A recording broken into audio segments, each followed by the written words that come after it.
Well, what up guys, it is Justice here, and welcome to a new RuneScape video, or should I say a DarkScape video. There is a brand new RuneScape official game mode that has been launched, PvP servers, almost like the old school Dead Man mode, but very different to be honest when you actually get into it.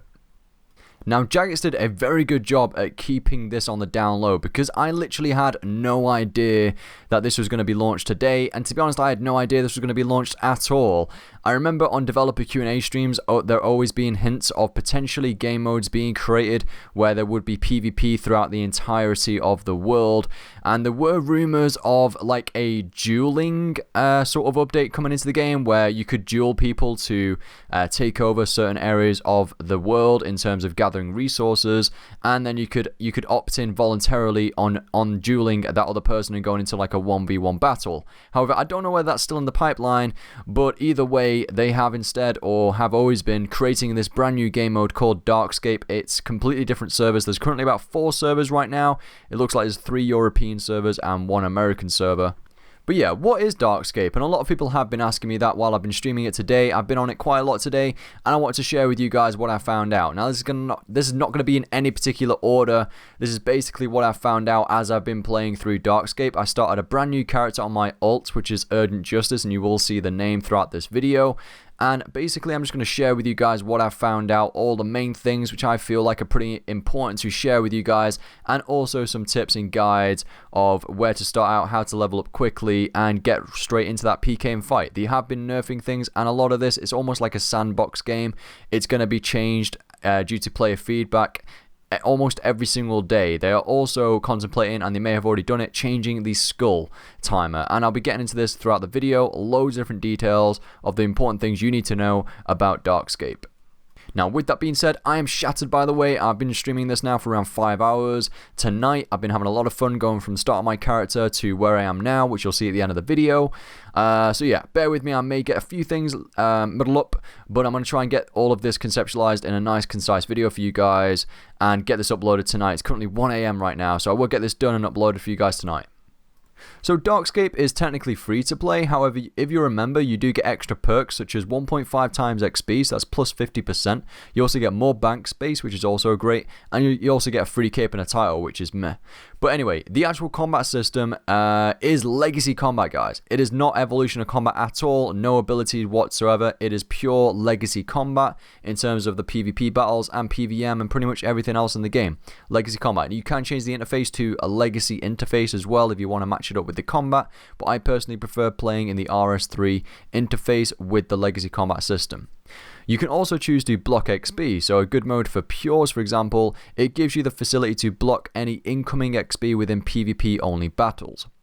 If you want to survive within the first few minutes, definitely equip the sword because it seems to KO level 3s. DG is not available currently. You can actually check this out by going on the boat southeast of Lumbridge, and I went and checked it out, and actually DG is not currently available despite there being broadcast messages to say sinkholes is in the next 10 minutes. The banking system is something like we have never seen before. There are 3 tabs that interlink with the 3 areas across Gielinor. These 3 areas are the safe zone, the medium threat zone, and the high threat zone. If you bank something in one area of Gielinor, you can't take it out in another area. I reckon the thinking behind this is if you kill somebody or get some decent loot from, let's say, a monster or a quest, you have to risk taking that from one area to another in order to bank it or to use it elsewhere within that quest or boss fight. I find this very annoying because you do need to like take a triplet of almost every item really to be efficient, but what I do like about it, it adds to the challenge of playing RuneScape. That is what these servers are all about. It's about risking moving those items into the different areas, and by the way, each area does have its own grand exchange and its own separate economy, which basically means you could potentially sell an item more expensively in one area compared to another. Or food potentially bought from the Grand Exchange might be more expensive in the higher tier area due to more people using food and it being more risky up there, compared to lower areas where there's more guards around to protect people. Within the right hand side of my screen there is a little symbol and sometimes a number next to it. The symbol can be green, red, or can just be 2 swords going through each other. The green one represents the low threat area, the red symbol represents a medium threat area, and the 2 swords slashed over each other represent the high threat area, the high risk area.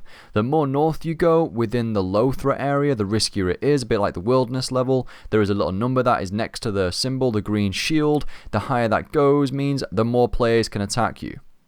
I am totally clueless with questing, etc., and I literally have never created an Iron Man because I've always had my main account, which is Justice. But I'm going to be giving this a good go this week, and we'll just see where we get. Let me know some of your vid ideas down below as well, or what you'd like to see on YouTube. Now, there is a lot more information that I am going to cover in this video.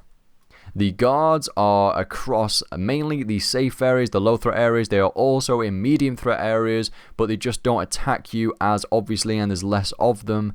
The guards pretty much do destroy you. They are combat 138 and they use abilities. Yes guys, they use EOC abilities. You'll see the range ones using bombardment, you'll see the mage ones using asphyxiate, and you'll see the melee ones zerking out and just using overpower. Now I've actually not actually seen that, but that would look badass. There is no 2-belt in this either, so you do have to take out your hatchet and your pickaxe and actually have those in your inventory in order to skill. If you don't want to play in the client, you can actually just type out world200.runescape.com on a browser, and that will take you straight to a specific world to log in. Your life points do not recharge when you're within melee distance of a bank, unlike RuneScape 3. Remember to always activate your lodestones when you're walking by them, and you also can't actually activate or use a lodestone if you're carrying items. I would advise going for level 25 prayer as quick as you can. You can do this by carrying out the Nexus minigame, which is south in the Lumbridge Swamp. By getting level 25 prayer, you will unlock the protect item, in which upon death, if you are not schooled, you will be able to protect 4 items rather than 3. And if you are schooled, then if you use protect item, you'll still be able to protect your most valuable item upon death. Make sure to check what items you will lose upon death by clicking on the skull icon on the worn equipment tab. I'm not quite sure whether they've hotfixed what I'm about to say yet, but skulls on the original game when it was launched did last for 20 minutes like RS3. However, there was rumours and a straw poll that actually was carried out on the dev Q&A stream, and 5 minutes was voted for, and I'm pretty certain they said they were going to hotfix it to 5 minutes and just test how that goes. Back to guards. They are completely OP right now. They will attack you when you're skulled if you're close to them, but they do have a 160-degree in front field of view cone effect, so you can technically sneak around them if you're clever enough. And by the way, just a reminder, guards do use abilities, so be careful. The Waterfall quest is a fantastic quest to complete within the first day of creating a character on this game mode. They have fantastic rewards. It was a pain to complete.